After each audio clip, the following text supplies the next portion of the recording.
Jaya TV நேயர்களுக்கு வணக்கம். என் சமையல் அறையில் இன்றைக்கி நம்ம பார்க்க போகிறது இந்த குளிருக்கு, பனிக்கு, அதுக்கப்புறம் மழைக்கு எல்லாத்துக்கும் ஏற்ற மாதிரி ஒரு நல்ல மூலிகை ரசமும் அதோட கூட ஒரு கத்திரிக்காய் மிளகு கறி. இந்த இது பார்த்திங்கன்னா இந்த மூலிகை ரசம் வந்து நம்ம விஷயம் மூலிகை இந்த வீட்டில் கிடைக்கிற வெத்தலை, கற்பூரவல்லி இதெல்லாம் வச்சு நம்ம குழம்பெல்லாம் கூட வைப்போம். அந்த காலத்தில் பெரியவங்க நிறைய இதில் விஷயங்கள் இதோடு சேர்த்து இன்னும் பண்ணுவாங்க. ஸோ இதை வந்து கொஞ்சம் சிம்பிளாக அதே சமயம் நம்ம வந்து ஈஸியாக பண்ணக்கூடிய லெவலில் தான் இன்றைக்கி நான் பண்ண போகிறது. அதே மாதிரி இது வந்து சாப்பாட்டுக்கு மத்தியான சாப்பாட்டுக்கும் வச்சுக்கலாம். நீங்கள் நைட்டு சுட சுட குழம்பான சாதத்தோடு இந்த ரசம் சேர்த்து சாப்பிடும்போது நல்லாயிருக்கும். அது ஒன்று மட்டும் இல்லாமல் வாய்க்கு எதமாக இருக்கிறது மட்டும் இல்லாமல் சளியை கரைக்கக்கூடிய தன்மை இதுக்கு உண்டு. அதனால் கோல்டெல்லாம் இருந்தாலும் அதை கரைச்சி விட்டுரும், இல்லைனாலும் வரவிடாது. ஸோ அந்த வகையில் இந்த ரசம். அடுத்து கத்திரிக்காய் கறி பார்த்திங்கன்னா மிளகு கறி. பொதுவாக பிரசவிச்ச பெண்களுக்கு அந்த நாளில் இப்போ பத்தியம்லாம் ஓரளவு கொஞ்சம் தான் ஃபாலோ பண்ணுறாங்க. அந்த நாளில் பிரசவிச்ச பொண்ணுக்கு பிரசவிச்ச அறையில் கொடுக்கறது வந்து இந்த கத்திரிக்காயை மிளகாத்தூள்லாம் சேர்க்காமல் மிளகு மட்டும் சேர்ப்பாங்க. சேர்த்து அதை நல்லா வதக்கி இந்த கத்திரிக்காய் கறி கொடுப்பாங்க. ஏன்னா அந்த கத்திரிக்காய் வந்து கொஞ்சம் சூடு தன்மை உள்ளது. ஸோ அந்த பிரசவிச்ச பொண்ணுக்கு வந்து உங்களுக்கு சூடு உடம்ப சூடாக வச்சுக்கும், குளுமை இருக்காது, சளி பிடிக்காதுங்கிறதுக்காக பண்ணுவாங்க. ஆனால் அதே சமயம் இன்றைக்கி நம்ம வந்து பிரசவிச்ச பெண்களுக்கு மட்டும் இல்லாமல் நமக்கும் ஏதுவாக இருக்கிற மாதிரி இந்த கத்திரிக்காய் கறி பண்ண போகிறோம். இந்த கத்திரிக்காய்க்கு பதிலாக நீங்கள் உருளைக்கிழங்கு, வாழைக்காய் எது வேணால் இதோடு சேர்த்து பண்ணலாம். வாய்க்கு ருசியாக இருக்கிறது மட்டும் இல்லாமல் உடம்புக்கு நல்லது செய்யக்கூடியது. ஸோ முதல்ல இது ரெண்டுத்துக்கும் என்னென்ன தேவைன்னு பார்த்துட்டு வந்துடும். அதுக்கப்புறம் அது எப்படி பண்ணுறதுன்னு பார்ப்போம். கத்திரிக்காய் மிளகு கறி செய்ய தேவையான பொருட்கள்: கத்திரிக்காய் 1/4 கிலோ மெல்லிய துண்டுகளாக நறுக்கி கொள்ளவும். வெங்காயம் 2 மெல்லிய துண்டுகளாக நறுக்கி கொள்ளவும். பூண்டு 10 பற்கள் தோல் உரித்து கொள்ளவும். மிளகாய்த்தூள் 1/2 டீஸ்பூன். தனியாத்தூள் 1 டீஸ்பூன். மஞ்சள் தூள் 1/4 டீஸ்பூன். மிளகுத்தூள் 1 டீஸ்பூன். தாளிப்பதற்கு சீரகம் 1/4 டீஸ்பூன். சோம்பு 1/4 டீஸ்பூன். கருவேப்பிலை சிறிதளவு. உப்பு ருசிக்கேற்ப. எண்ணெய் 2 மேஜை கரண்டி. மூலிகை ரசம் செய்ய தேவையான பொருட்கள்: வெற்றிலை 3, துளசி கைப்பிடி அளவு, கற்பூரவல்லி இலைகள் 4 முதல் 5 வரை, தக்காளி பெரியதாக 2 பொடியாக நறுக்கி கொள்ளவும். பூண்டு 5 முதல் 6 பற்கள் வரை நசுக்கி கொள்ளவும். எலுமிச்சம்பழச்சாறு 1/2 டேபிள் ஸ்பூன். கடுகு 1/2 டீஸ்பூன். மிளகு 1 டேபிள் ஸ்பூன். சீரகம் 3/4 டேபிள் ஸ்பூன். பொடியாக நறுக்கிய கொத்தமல்லி தழை சிறிதளவு. கருவேப்பிலை சிறிதளவு. நெய் 1 டீஸ்பூன். மஞ்சள் தூள் 1/4 டீஸ்பூன். உப்பு ருசிக்கேற்ப. எண்ணெய் 2 டீஸ்பூன். இப்போ இது ரெண்டுத்துக்கும் தேவையான பொருள்லாம் பார்த்துட்டோம் இல்லையா? இதில் வந்து நம்ம முதல்ல கத்திரிக்காயை நல்லா வதக்கி அதை மூடி போட்டு வேக வைக்கணும். ஸோ வதக்கி இந்த பக்கம் இந்த அடுப்பில் போட்டு அந்த பக்கம் மூலிகை ரசத்தை பார்க்கலாம். இதுக்கு நான் ஒரு பேன் போட்டிருக்கேன், அடுப்பில் ஒரு கடாய் போட்டிருக்கேன். இந்த கடாயில் எண்ணெய், இதுக்கு ஓரளவு கொஞ்சம் எண்ணெய் செலவாகும். இந்த எண்ணெய் கொஞ்சம் காயட்டும். நான் ஏற்கனவே சொன்ன மாதிரி இதில் வந்து பிரசவிச்ச பொண்ணுங்களுக்கு இருந்ததுன்னா நம்ம மிளகுத்தூள் மட்டும்தான். ஆனால் நமக்கு சாதாரணமாக பண்ணுறதுனால இன்றைக்கி நான் வந்து மிளகாத்தூளும் இதோடு சேர்த்துக்கிறேன். இப்போ அது நல்லாயிருக்கும். இந்த எண்ணெய் காஞ்சிருக்கு. இதில் சோம்பு ரொம்ப வேண்டாம், ஜஸ்ட் அதை கொஞ்சம் பேலன்ஸ் பண்ணுறதுக்கு, அதில் ரொம்பவும் சூடாகிடக்கூடாதுங்கனால அதை பேலன்ஸ் பண்ணுறதுக்கு தான் கொஞ்சமாக சோம்பு தாளிப்பாங்க. இதில் கொஞ்சம் சீரகம், அவ்வளோதான். இந்த சீரகத்தை நீங்கள் வந்து விருப்பப்பட்டால் பொடியாக எடுத்து கூட மிளகு சீரகமாக பொடி பண்ணி போட்டுக்கலாம். நான் முழு சீரகமாக போட்டிருக்கேன். இதோட வெங்காயத்தோட நறுக்கி வச்ச பூண்டு,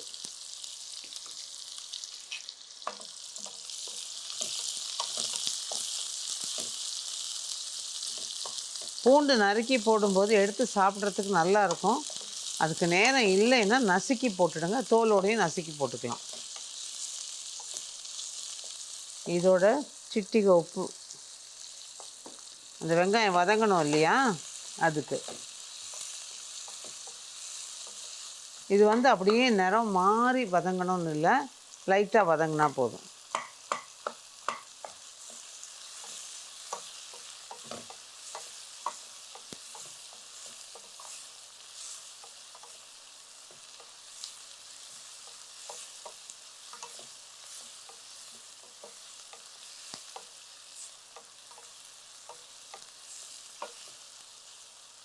இப்போ இதில் கொஞ்சமாக மஞ்சள் தூள் சேர்த்துடலாம். இந்த 1/4 டீஸ்பூன் மஞ்சள் தூள் சொன்னேன் இல்லையா, அதை இதோட சேர்த்துடலாம்.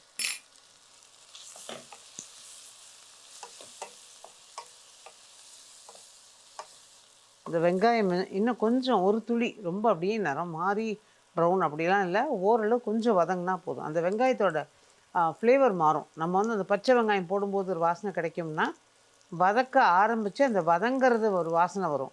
அந்த மாதிரி ஒரு வாசனை வரும்போது நம்ம கத்திரிக்காய் சேர்க்கலாம்.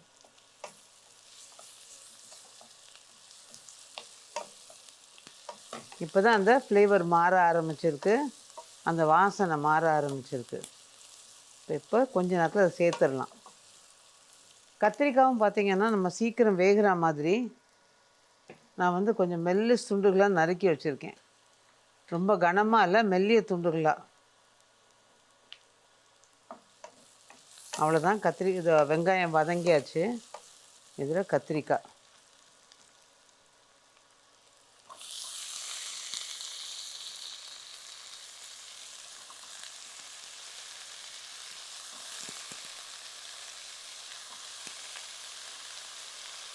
இப்போ தீயை குறைச்சிடுங்க. ஏன்னா நம்ம கத்திரிக்காய் எடுத்து போடுற வரைக்கும் வெங்காயம் அடி பிடிச்சிடாமல் இருக்கணும்.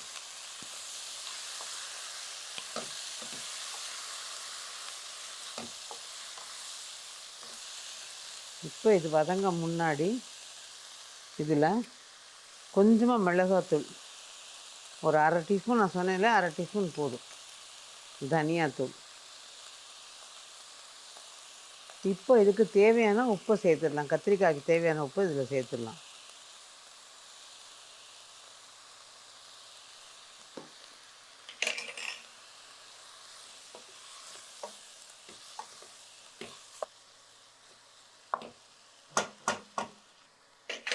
இப்போ இதில் ஒரே ஒரு கை தண்ணி நல்ல நிறக்க அளந்து கொஞ்சமாக தண்ணி அதில், அந்த ஒரு கை தண்ணி அதில் ஊற்றிடுங்க, போதும். இப்போ இது நல்லா கலந்து விட்டுட்டு மூடி போட்டு சிறு தீயில் வச்சு வேக விடணும். அவ்வளோதான். மூடி போட்டு வேக விட்டுருவோம். இது கொஞ்சம் வேகணும். இது வந்து நல்லா, அதாவது சாஃப்டாக வெந்துடணும். அப்போ தான் உங்களுக்கு நல்லாயிருக்கும். கத்திரிக்காய்லாம் ஓரளவுக்கு சாஃப்டாக வந்துடும். பட் இப்போ வர கத்திரிக்காய் நல்லாவே சட்டுன்னு உங்களுக்கு நல்லா வெந்து கொடுத்து நல்லா வருது. இந்த உஜாலான்னு சொல்கிறாங்களே, இப்போ நம்ம போட்ட கத்திரிக்காய் இதெல்லாம் வந்து நல்லாவே வெந்து நல்லா இருக்குது. அதே நம்ம நாட்டு கத்திரிக்காய் எது இருந்தாலும் இதே மாதிரி பண்ணிங்கன்னா நல்லாயிருக்கும். பட் இந்த முள் கத்திரிக்காய் இதெல்லாம் பார்த்திங்கன்னா அது நல்ல ஒரு ருசி கொடுக்கும். அது கிடச்சிதுன்னா இன்னும் ரொம்பவே நல்லாயிருக்கும். ஸோ இதை வந்து இப்போ நல்லா வேக விடணும். வெந்ததுக்கப்புறமா நம்ம மிளகு நல்லா முழுக்க வெந்துடணும். அதுக்கப்புறம் நம்ம வந்து மிளகுத்தூளை தூவி அதை எடுத்துடணும். அதுக்கு முன்னாடி இப்போ இதை தூக்கி இந்த அடுப்பில் போட்டுட்டுனா ரசம் தாளிக்கிறதுக்கு இந்த பக்கம் வந்துடலாம். இப்போ இந்த ரசத்துக்கு கடாய் போட்டிருக்கேன். இதில் 1 டீஸ்பூன் நெய்,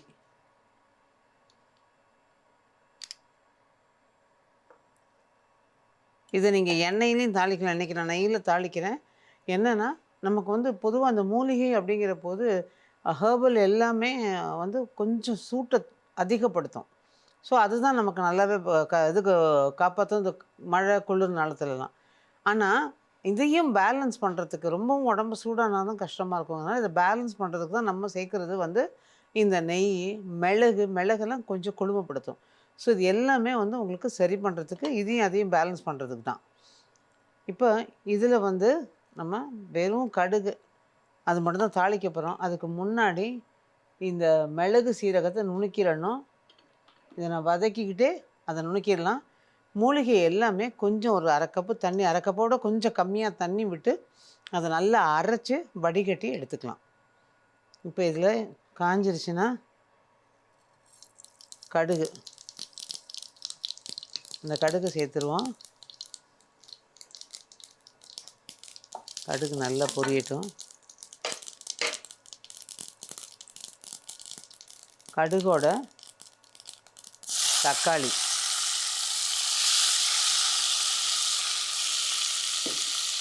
தக்காளி கூட மஞ்சள் தூள்,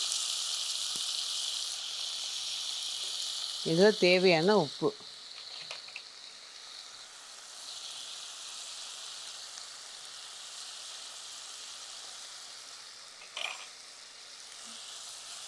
இப்போ இதை நிதானமான தீயில, ரொம்ப குறைக்க வேண்டாம், நிதானமான தீயில நல்லா வதக்கணும்.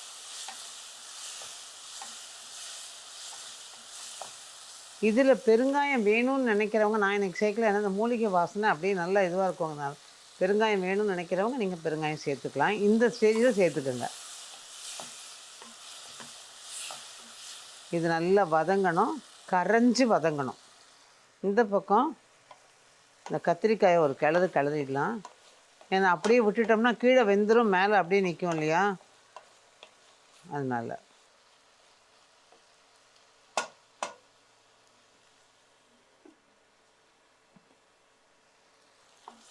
இப்போ இது வதங்கிறதுக்குள்ளே நம்ம அதை பொடி பண்ணிவிட்டு அந்த வெத்தலை இதெல்லாம் அரைச்சிட்டு வந்துடலாம். இப்போ இது நல்லா வதங்கிடுச்சு பாருங்கள், நல்லா குழஞ்சிருக்கு. இப்போ இதில் இந்த மிளகு சீரகம் தூள், அதோட பூண்டு வச்சுருக்கோம் இல்லையா, அந்த பூண்டையும் சேர்த்துருவோம். நசுக்கி வச்சுருக்கேன் நல்லா. அதோட கொஞ்சம் கருவேப்பிலை,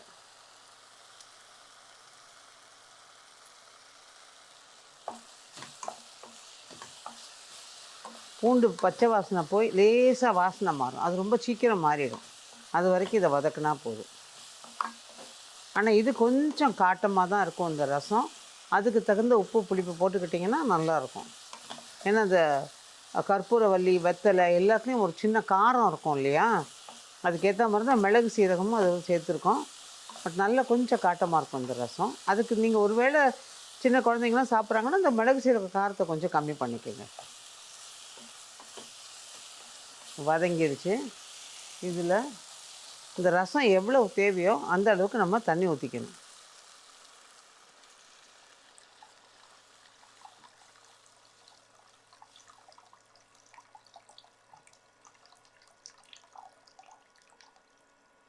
உப்பு இதெல்லாம் போட்டுட்டோம் நம்ம.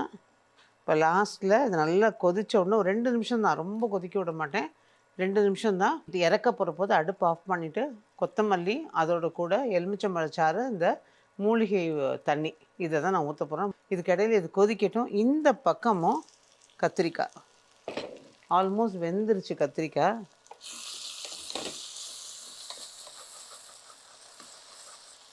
கத்திரிக்காவும் நல்லா வெந்தாச்சு. இப்போ இதில் மிளகுத்தூள், இந்த மிளகுத்தூளும் உங்கள் காரத்துக்கு தகுந்த அளவு கூட்டி குறைச்சி போட்டுக்கோங்க. இது கொஞ்சம் சுள்ளுன்னு இருக்க மாதிரி தான் இருக்கும், அதுக்கேற்ற மாதிரி நம்ம குறைச்சிக்கலாம். இவ்வளோ காரம் வேண்டாம்னு நினச்சிங்கன்னா குறைச்சிக்கோங்க. ஏன்னா இதில் காரம்னா மிளகாய்த்தூளும். ஸோ மிளகாய்த்தூளை நிறுத்திட்டு இந்த காரத்தை கொடுத்தாலும் சரி. இப்போ இந்த கருவேப்பிலையும் நான் போட்டுட்டேன் இதில். இப்போ எல்லாத்தையும் சேர்த்து ஒரு 2 நிமிஷம் நல்லா பெரட்டணும். ஏன்னா மிளகுத்தூளோட பச்சை, நம்ம வறுக்காத மிளகுத்தூள் தான் நான் போட்டிருக்கேன் இதில். ஸோ அதுக்கேற்ற மாதிரி நம்ம கொஞ்ச நேரம் அது நல்லா கிளறணும். இந்த பக்கம் ரசமும் கொதி வருது. கொதிக்கட்டும் ரசம். யூஸ்வலாக நிறைய பேர் கொதிக்க விட மாட்டோம், பட் இந்த ரசம் கொஞ்சம் கொதிக்கணும். ஒரு 2 கொதி வரணும். இந்த ரசத்தை இறக்குற வரைக்கும் இது அடுப்பில் இருக்கட்டும். இதில் பார்த்திங்கன்னா நம்ம சாதத்துக்கு தொட்டுக்கிறதுக்கு மட்டும்தான் அப்படின்னு நினைப்போம். ஆனால் இதை நீங்கள் சாதத்தில் கலந்து சாப்பிட்டிங்கன்னா ரொம்ப நல்லாயிருக்குங்க. என்னோடய ஃபேவரெட் அந்த மாதிரிலாம் தான். இந்த காய்கறியெல்லாம் வைக்கிற போது அது ஒரு துளி சாதத்தோடு கலந்து சாப்பிடும்போது டேஸ்ட் நல்லாயிருக்கும், நிறைய காய் நமக்குள்ளே போகும். இதுவும் அந்த மாதிரி தான், பிசைஞ்சு சாப்பிட்றதுக்கு ரொம்ப நல்லாயிருக்கும். அந்த மிளகு சீரகம் அந்த வாசனை இதெல்லாம் ரொம்ப நல்லாயிருக்கும். இப்போ இது இருக்கட்டும். இப்போ இது கொதிக்குது. ஒரு ரசம் கொதிச்சாச்சு, போதும். நான் 2 நிமிஷம் தான் மேக்ஸிமம் கொதிக்க விட்டுருப்பேன். இதை அடுப்பு ஆஃப் பண்ணிவிட்டு இந்த மூலிகையும் அரைச்சாச்சு பாருங்கள், அரைச்சி வடிகட்டி வச்சுருக்கேன். இதை இதில் சேர்த்துடலாம். கொஞ்சமாக கழுவி தண்ணி,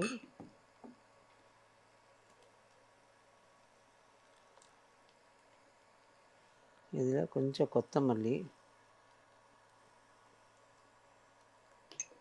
இந்த எலுமிச்சம்பழம் ஜூஸு, இதை நான் கொஞ்சமாக முதல்ல ஊற்றுறேன். செக் பண்ணிவிட்டு திருப்பி ஊற்றிக்கலாம். இது ஒரு தடவை நல்லா கலக்கி விட்டுடுங்க.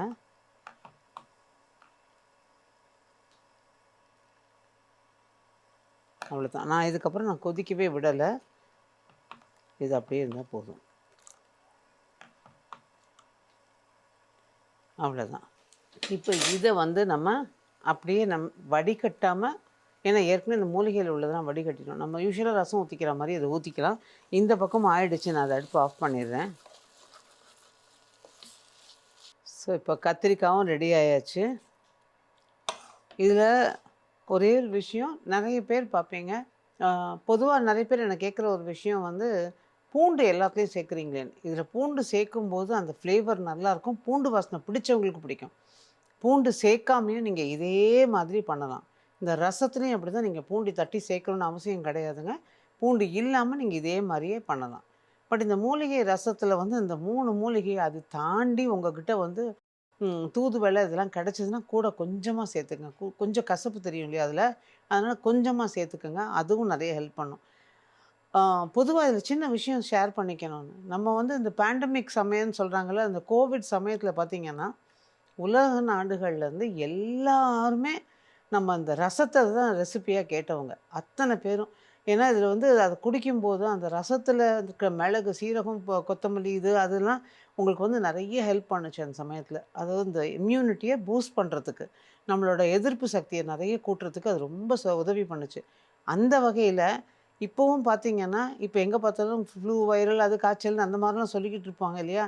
அந்த நேரங்களில் இதை மாதிரி ரசத்தை வச்சு நம்ம கை மருந்து தான் முதல்ல, அதுக்கப்புறம் தான் மற்ற மருந்தெல்லாம். ஸோ அந்த கை மருந்தாக இதை நிறைய செஞ்சோம் அப்படின்னா, கொடுத்தோம் அப்படின்னா ரொம்ப நல்லது. குழந்தைங்களுக்கு 2 வாய் கொஞ்சம் கஷ்டப்பட்டு அவங்களுக்கு பிசைஞ்சு அதில் துளி நெய்யை விட்டு ஊட்டி விட்டுட்டோம் அப்படின்னா அவ்வளோ நல்லாயிருக்கும். இந்த 2மே உடம்புக்கு ஏதுவானதும் இந்த சீதோஷ்ண நிலைக்கு ரொம்ப சௌரியமான ஒரு விஷயமாகவும் இருக்குங்கிறதுனால தான் இன்றைக்கி 2 செஞ்சு காமிச்சிருக்கேன். இப்போ இது 2யும் செஞ்சு பார்த்துட்டு அதை நல்லா சுவைச்சிட்டு அதனோட பலனையும் அனுபவிச்சுட்டு எங்களுக்கு சொல்லுங்கள். ஆனால் அதுக்கு முன்னாடி இந்த டிஸ்பிளேயில் எடுத்து வச்சிடலாம். இந்த ரசத்தை பார்த்திங்கன்னா இதை சூப் மாதிரி குடிக்கிறவங்களும் உண்டு.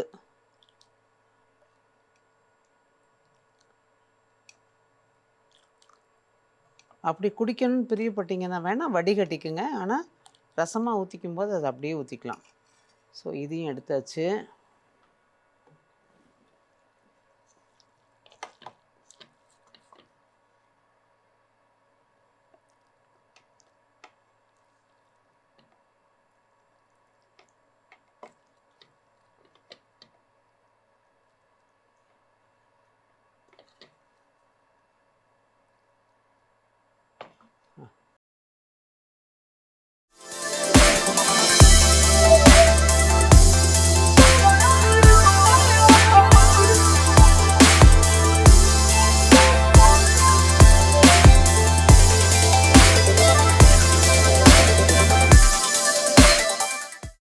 கத்திரிக்காய் மிளகு கறி. சின்ன ரீகேப்.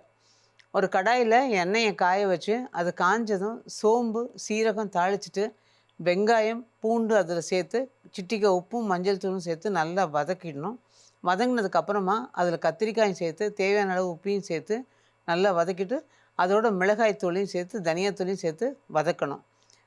கை நிறைய தண்ணி எடுத்து தெளித்து தீ குறைச்சி வச்சு மூடி போட்டு அது வெந்ததுக்கு அப்புறமா அதில் மிளகு தூளியும் தூவி கருவேப்பிலையும் போட்டு நல்லா கிளறி எடுத்தோம் அப்படின்னா கத்திரிக்காய் மிளகு கறி தயார்.